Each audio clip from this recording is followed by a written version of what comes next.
Hello বন্ধুরা,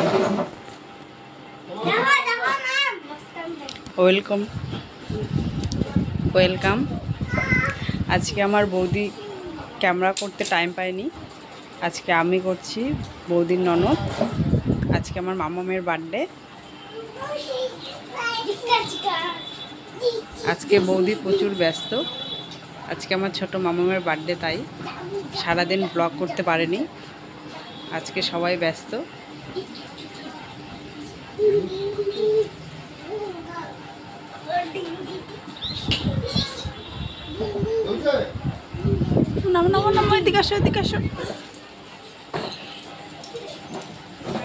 আমার বৌদি রান্না করছে।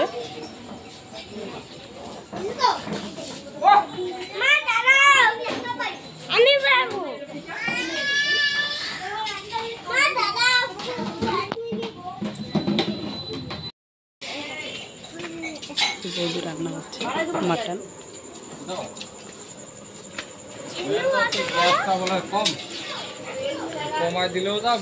বৌদি আর আমার বর, বৌদি আর নন্দাই।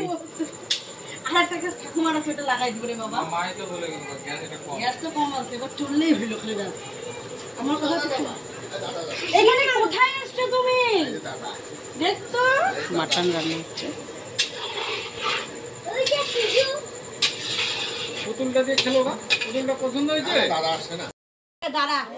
এই যে আমাদের আয়োজন করা হয়েছে, কি কি মেনু হবে আস্তে আস্তে আমরা রান্না করব। আর বার্থডের এখনো কিছু সাজানো হয়নি, সব করব। আপনারা পাশে থেকো, ব্লগটা দেখো, তাহলেই বুঝতে পারবে।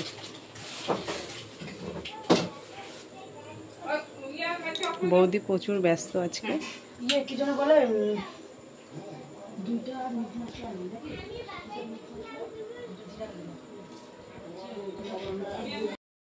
এই যে দেখো আমাদের মাটন রান্না হচ্ছে, আর মাম্মাম দেখে আছে। এই যে দেখো,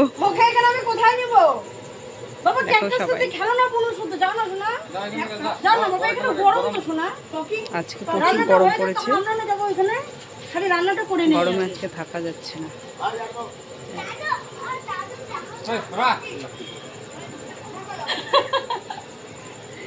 আমি কি গিফট এনেছে মা তোমার জন্য? Happy birthday to you gift. দেখি দেখি, খোলো খোলো। ও টকিং ক্যাকটাস, এটা আমার মনে আছে ওই যে জলপাইগুড়ি ডাক্তারের কাছে গেছিলাম তখন, যেটা এখন টেবিলের মধ্যে ছিল। কথা বলো, ওই তো কথা বলো। To you, happy birthday to you, happy birthday. দেখো বেটো কি খুশি। আর এটা কি আনছে? ওরে বাস, দেখো মামাও কি খুশি, সেই খুশি হয়েছে। বাবুর তো তাহলে ছক্কা লেগে গেল, বাবু তো ছক্কা লেগে গেল। মামাকে দেখো না, অপেক্ষা করে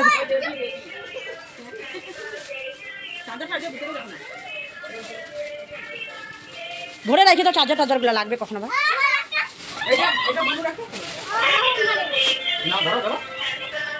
মা ধরো।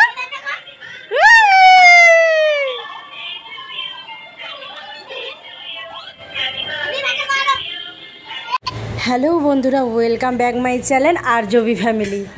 অনেক দিন পর, মানে অনেকটা লেট করে আজকে মাম্মামের ভিডিওটা আমি আপলোড করছি। মাম্মামের হ্যাপি বার্থডে ছিল 13ই আগস্ট। সত্যি কথা বলতে এত ব্যস্ত আছি এখনও অবধি, আমি এত লেট করে ভিডিওটা তোমাদের সাথে ছাড়ছি, খুবই খারাপ লাগছে আমার। আমি মানে এতটা ব্যস্ত হয়ে পড়েছি, অ্যাকচুয়ালি বাড়ি থেকে এসে এতটা ব্যস্ত, মানে এখানেও রয়েছি। মামামের না বাড়ি থেকে আসার পরের থেকে এত পরিমাণে সর্দি লেগেছে, ওর হ্যাপি বার্থডে মানে করেছি, ভিডিওগুলো করেছি, কিন্তু একটাও তোমাদের সাথে ছাড়া হয়নি। আমার খুবই খারাপ লাগছিল। তো সত্যি কথা বলতে অনেক দিন হয়ে গেল, প্রায় মাসটা শেষ হতে চললো। তো এখন আমি ভিডিওটা মানে তোমাদের সামনে তুলে ধরছি। প্লিজ তোমরা কেউ কিছু মনে করো না, অবশ্যই তোমরা ভ্লগটা দেখো, আশা করি খুবই ভালো লাগবে। আর তোমাদের সামনে এখন সেই দিনের কথাগুলো অবশ্যই তুলে ধরবো। আমার ননদ তো প্রথমেই বলে দিল যে আমি খুবই ব্যস্ত ছিলাম, সত্যি ভীষণ ব্যস্ত ছিলাম। তো রান্নার সব আয়োজন করা হচ্ছে, রেডি, মানে সন্ধ্যের পরের থেকেই করা হয়েছে। তো বুনুকে একটু আগে আসতে বলা হয়েছিল, যেহেতু মাটনের জন্য সব কিছু রেডি করতে হবে। তো বোন আগেই এসেছিলো, আর আমার নন্দাই হচ্ছে লেটে এসেছিলো। তো দেখো আমার নন্দাই কিন্তু আমাকে প্রচুর পরিমাণে হেল্প করেছে, প্রচুর পরিমাণে। অ্যাকচুয়ালি কি বলো তো, বাবা না কড়াইটা এত পরিমাণে বড় নিয়ে এসছে, ওভেনটাও বড় নিয়ে এসছে, মানে আমার একার পক্ষে মানে খুন্তিটা নাড়ার পর্যন্ত শক্তিটা হচ্ছে না, আর প্রচণ্ড ভয় পাচ্ছি। অ্যাকচুয়ালি কি বলো তো, এটা আমার ফার্স্ট টাইম এইভাবে রান্না, এত বড় ওভেনে এত বড় কড়াইয়ে, আর এইভাবে খুন্তিটা নাড়ানো আমি কোনো দিনও করিনি। মানে আমি ভাবতেও পারিনি যে মানে আমাকে এইভাবে মানে এতটা হ্যারাসমেন্টের মধ্যে পড়তে হবে। মানে বাবাকে বলা হয়েছিল কড়াই আনতে, ওভেন আনতে, কিন্তু বাবা যে এত বড় কড়াইটা আনবে, ওভেনটা আনবে, সত্যি আমি মানে অবাক হয়ে গেছি। তো যাই হোক, এনেছে তাই বলে তো রান্না তো করতেই হবে, তাই না? সত্যি কথা বলতে ঘরোয়াভাবে আমরা অনুষ্ঠানটা করেছি, কোনো বাইরের কোনো লোককে বলিনি। শুধু বলেছি বলতে গেলে আমার ননদাই, আমার ভাগনা, মানে আমার ননদের ছেলে, আর আমার ভাস্তা, আমার ভাগনাকে বলেছি, মানে সব বাচ্চাগুলো আর কি। আদার্স কোনো বড় লোককে বলিনি। গত বছর আমরা অনেক বড় করে অনুষ্ঠানটা করেছিলাম, কিন্তু এবছর আর করা হয়নি, কারণ একটু ব্যস্ততার মধ্যেও ছিলাম। আর তোমরা তো জানোই যে এর আগে যে 1-2টা ভ্লগের আগে তোমরা দেখেছিলে দাদার বাড়িতে গেছিলাম। তো এতটা আমরা ভাবিনি যে এইভাবে আমরা ভ্লগটা করব, মানে অনুষ্ঠানটা করব আর কি, এটাই আর কি। তো যাই হোক, এখন সেরকম কোনোভাবে করছি না, মানে আমরাই শুধু খাওয়া দাওয়া করব। একটু ভালো মন্দ রান্না করেছি হচ্ছে মাটনটা খেতে খুবই ভালো হয়েছে। এবার তোমাদের সাথে আসল কথাটা শেয়ার করি। এই যে পোলাওটা যে রান্না করেছি, দেখো আমি তো সিম্পল ঘরোয়াভাবে যেভাবে রান্না করি পোলাওটা সেইভাবেই করতে গেছিলাম, কিন্তু ওভেনটা না এত পরিমাণে বড় হয়ে গেছিলো, মানে ওটা চাপা দেওয়ার জন্য আমার হচ্ছে ঢাকনাটার দরকার ছিল, কিন্তু ঢাকনাটা আমি পাইনি, যার জন্য আমার পোলাওটা না খুব একটা ভালো হয়নি, মানে বেশি সেদ্ধ হয়ে গেছে। তো যাই হোক, এই নিয়ে আমার বরের সাথে একটু আমার তর্কাতর্কি অনেক হয়েছে। কিন্তু সত্যি কথা বলতে গেলে কি বলো তো, কিছু মানে খুব খারাপ লাগছিল যে মাটনটা এত ভালো রান্না করতে পারলাম, কিন্তু পোলাওটা ভালো করতে পারলাম না। তো এই যে দেখো আমার ভাস্তা, আমার ভাগনারা সবাই মিলে এই ঘরে ওরা আনন্দ ফুর্তি করছে, আর আমরা ওই ঘরে বসে আছি। ওই ঘরে তোমাদের দাদা হচ্ছে বেলুন টেলুন দিয়ে সব সাজাচ্ছে। পুরো বাড়িটাকে সাজায়নি, কারণ হচ্ছে মাম্মাম হচ্ছে প্রচণ্ড ভয় পায়, বেলুনগুলো ফাটলে প্রচণ্ড আওয়াজ করে, ও খুব ভয় পায়। তো আমরা শুধু সিম্পলভাবে সামনে যে জায়গাটাতে কেক কাটিং করবো সেই জায়গাটুকুই সাজিয়েছিলাম। আর মাম্মামের এই যে ড্রেসটা দেখছো, এই জিন্সটা আর টপটা, এটা কিন্তু ভাই হচ্ছে ওকে বার্থডে গিফট দিয়েছে। আর সত্যি কথা বলতে গেলে ভাইয়ের হচ্ছে ফার্স্ট বেতন দিয়েই ও আর কি মাম্মামকে এটা গিফট দিয়েছে, আমাদেরকেও দিয়েছে। তোমাদের সাথে আস্তে আস্তে আমি শেয়ার করবো সেটাও। তো যাই হোক, এটা মাম্মামকে আজকে বার্থডে গিফট পরিয়ে দিয়েছি, মানে বার্থডের জামা হিসাবে এটাই পরিয়ে দিয়েছি। আর তোমাদের দাদাও কিন্তু নিয়ে দিয়েছে, সেগুলো আর পরানো হয়নি, কারণ যে সারাদিন তো সেইভাবে এত পরিমাণে গরম ছিল, পরাই হয়নি। তো এখন একটু জাস্ট পরিয়ে দিয়েছি। আর ওই যে বললাম পোলাওটা ভালো হয়নি জন্য আমার মন মেজাজ ভীষণ পরিমাণে খারাপ ছিল, এতটাই খারাপ লাগছিল মানে বলার বাইরে। কিন্তু যাই হোক, আমার ভাস্তাগুলা ওরা হচ্ছে একদমই অন্যরকম, 8-10টা বাচ্চার মতো না, ওরা যা পায় তাই দিয়েই খেয়ে নেয়, অসুবিধা হয় না। তো ওরা খুব আনন্দ ফুর্তি করেই খেয়েছে। ওরা বারবার আমি ওদেরকে বলেছি, বাবা আমি ভালো রাঁধতে পারলাম না, তোমরা ভালো করে খেতে পারলে না। তো ওদের জন্য আমরা আবার সিম্পল ভাতও করেছিলাম, ভাতও পরে রান্না করা হয়েছিল, কিন্তু ওরা সেটা খায়নি। আর করা হয়েছিল পাঁপড় ভাজা, তার সাথে মিষ্টি দই এসব তো রয়েছে, কেকও রয়েছে। আর কেকটা যে দেখলে, ওটা কিন্তু আমি সকালবেলা গিয়ে আমিওর থেকে, আমাদের হলদিবাড়ি আমিওর থেকে অর্ডার করে এনেছিলাম। তো সত্যি কথা বলতে মাম্মামের কেকটা না বের করে তোমাদের দাদা ওখানে রেখে টেবিলের মধ্যে রেখে দিয়েছে। আর মাম্মাম কী করেছে জানো, গোটা কেকটা নিচে ফেলে ওর এই ড্রেসটা সম্পূর্ণ মুখে চোখে মাখিয়ে শেষ করে দিয়েছে। তো যাই হোক, আমার যেহেতু মনটা ভালো ছিল না, সেই ভিডিওটা আর কেউ করেনি। তারপরে ওই ড্রেস খুলে দিয়ে মামামকে এই ড্রেসটা পরানো হয়েছে। তো মামামের এটাও কিন্তু ওর আগের বছরের বার্থডে ড্রেস, তো এটা ওর পরানো হয়নি, তো সেটাই ওকে পরিয়ে দিয়েছি। এবার না মনে হচ্ছে বার্থডে গার্ল, তাই না বলো? আমার তো ভীষণ ভালো লাগছিলো। ওই যে দেখো ওখানে কেকটা না একদম মানে কীরকম হয়ে গেছিলো, তারপরেও তোমাদের দাদা কোনোভাবে ম্যানেজ করে মোমবাতিটা ধরিয়ে দিচ্ছিলো। আর মাম্মাম কিন্তু ভীষণ পরিমাণে খুশি ছিল। আর আমার ভাস্তাদেরকেও ডেকে নিলাম, সবাইকে বললাম যে তোমরা একটু এদিকে দাঁড়াও, সবাই মিলে ছবি তুলবো। কিন্তু ওই যে বললাম, আমার মনটা না একদম খারাপ হয়ে গেছিলো, পোলাওটা ভালো বানাতে পারিনি, তো তার জন্যই।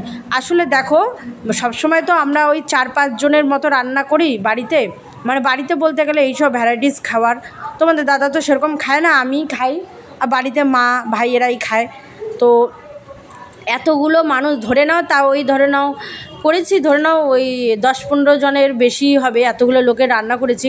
কিন্তু এত পরিমাণে খারাপ, মানে খারাপ হয়নি ঠিকই, আমরা খেয়েছি, কিন্তু তোমাদের দাদা প্রচণ্ড বকাঝকা আমাকে করেছিল। তো যাই হোক, ওসব কথা আর বলবো না, খুব খারাপ লাগছিলো সেসব কথা।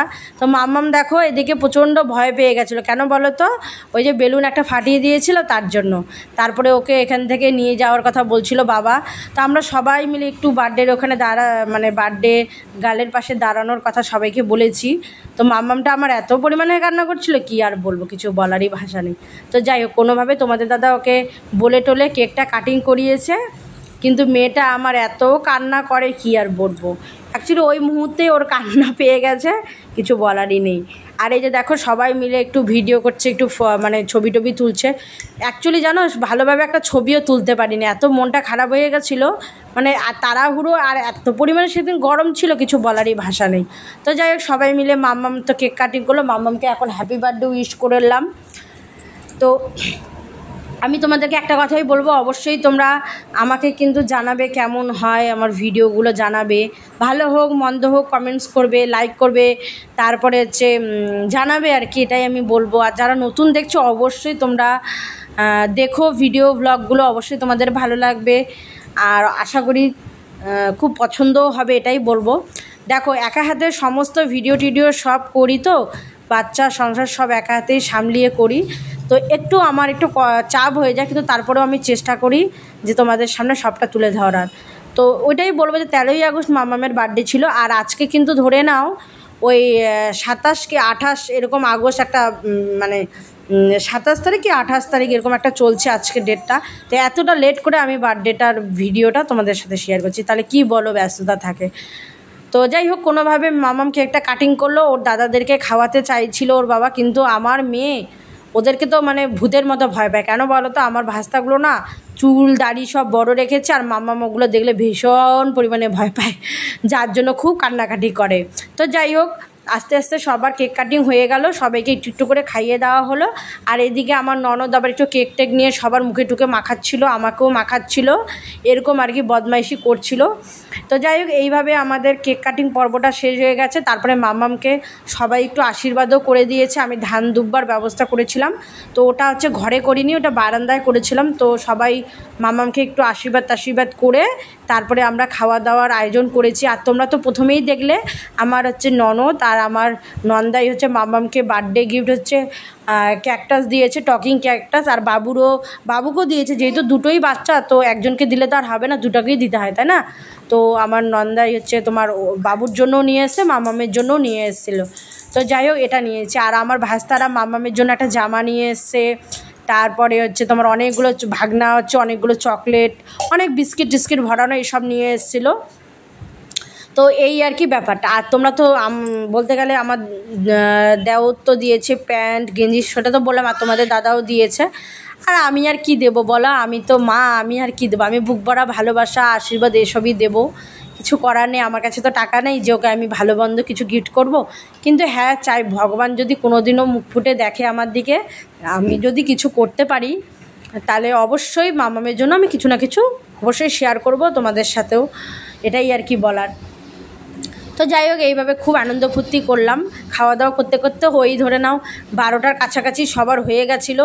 আবার বাড়ি যাওয়ার সময় ভাস্তাদের বৃষ্টিও পড়ে গেছিলো, একটু বৃষ্টিতে ভিজেও গেছিলো, আর সবাই মিলে একটু নাচানাচি আনন্দ ফুর্তি করে তারপরে খাওয়া দাওয়া করে সবাই বাড়ি গেছিলো। তো ভীষণ ভালো লাগলো এই মামামের বার্থডেটাও। কিন্তু ওই যে বললাম, একটু যদি পোলাওটা ভালো রান্নাতাম তাহলে আরও আমার মনটা ভালো হতো। অ্যাকচুয়ালি আমার ভাস্তারা খেয়েছে, কিন্তু আমারই মানে ভালো লাগেনি মনটা আর কি। সব কিছু পারফেক্ট হলে না সব ভালো লাগে, তাই না বলো। তো ওই আর কি একটা ব্যাপার। তো এই যে বললাম তোমাদেরকে, একটু আশীর্বাদের আয়োজনটা বাইরে করা হয়েছিল, এই আর কি, বাইরে সবাই ওকে একটু আশীর্বাদ করছিল। আর সত্যি কথা বলতে আমরা সেরকম কিচ্ছু করিনি, জাস্ট সিম্পলভাবেই আমরা ঘরোয়াভাবেই অনুষ্ঠানটা করেছি। তো তোমরা কিন্তু জানিও তোমাদের কেমন লাগলো। আর হচ্ছে অবশ্যই আমার মামামকে অনেক অনেক আশীর্বাদ করো, ভালোবাসা দিও, যাতে ও মানুষের মতো মানুষ হয়, অনেক বড় হয়, বাবা মার নাম মুখ উজ্জ্বল করে। আর এবার হচ্ছে আমি যেহেতু একটু রেগেছিলাম তোমাদের দাদার উপর, মানে তোমাদের দাদা অনেক বকাঝকা করেছে, তো আমি একটু চুপ হয়েছিলাম। তোমাদের দাদা আমাকে বারবার ডেকে বলছিল মামামকে আশীর্বাদ করো তুমি, তো এই আর কি করছিলাম। তো যাই হোক, এইভাবে আশীর্বাদ করে টোরে এই যে সব কিছু এখন পরিষ্কার টরিষ্কার করে খাওয়া দাওয়ার আয়োজন করব আর কি। কারণ হচ্ছে ওদের অনেক নাচানাচি, অনেক আনন্দ ফুর্তি ওরা করেছে। তো ভ্লগটা একটু বড় হয়ে গেছে, তোমরা একটু প্লিজ কষ্ট করে দেখে নিও, এটাই বলবো। তো আর কেমন লাগলো আমার মাম্মামের বার্থডে ড্রেস গিফট, তোমরা কিন্তু সেটাও জানিও, ঠিক আছে? তো কেকটা ভালোভাবে তুলতে পারিনি, মাম্মাম হচ্ছে ভেঙে দিয়েছে, মানে ফেলে আর কি দিয়েছিল, তার জন্য একদম ভালোভাবে ছবি ক্লিক করতে পারিনি। আশা করি সব তোমাদের সাথে শেয়ার করি, আগামী দিনগুলোতেও করতে পারবো। তোমরা কেউ কিছু মনে করো না, মাইন্ড করো না, সব কিছু দেখো। আর এই যে আমার মাম্মামটা এত কান্না করে, মানে ওই কেকটা বারবার করে কাটিং করতে গিয়ে ওর একটু আগুনের মধ্যে হাতটা লেগে গেছিলো, তাই আর কি কান্না করছিলো। তো চলো, কেমন লাগলো অবশ্যই জানি।